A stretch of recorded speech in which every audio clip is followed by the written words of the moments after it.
Yeah, I score reflecting the warmth image a 76.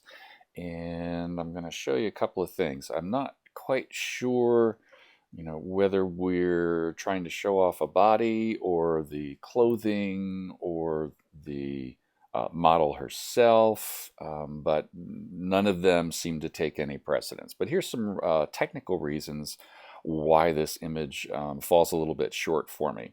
When you're lighting a subject, and if the idea is to show, workout and muscles and things, I feel like the light is way too small or too far away in order to do that, and possibly the wrong shape. For example, we have a little tiny highlight here rather than a nice long kicker along here. I think this image would probably be better served with, the kind of, with a strip light in the back. The light from the front is kind of taking this area and giving us just a tiny shadow here, but with the sweat and mixture, it doesn't show off the model's form. When we look at this area in here, the black reflects, and I feel like the overall the image was maybe underexposed to begin with, and that kind of shows to me in the shadow edge transitions where how dark this is. Look at how there is, no detail on the skin there. Now, part of that is a reflection of the skin there, and part of it is a reflection of the, I'm sorry, of the bra onto the skin arm. From a retouching standpoint, we might have, worked on this just a little bit. I'm going to put another layer on there just to show you a quick way to kind of clean up some of those little things that can happen, like this little fold right there. We can take that and take it up to another level, but basically the idea is we can make it kind of disappear just by putting it on its own layer and taking a little bit of that out. Obviously it would need a little more work. Same thing, this is a very, very deep stretch in through there. So that would be something that I think,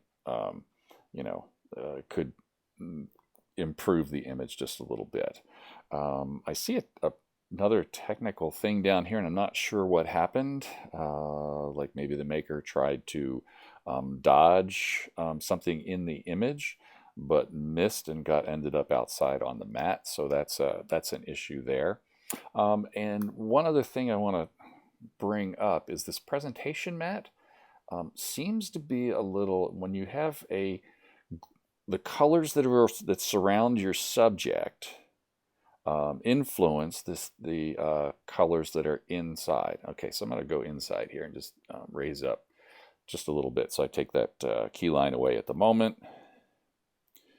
And let's go ahead and Command or Control J, put that on its own layer. Then I'm going to fill the background with black. I'm going to hold down the Option key because that's the foreground color and hit Delete, and that will bring our black.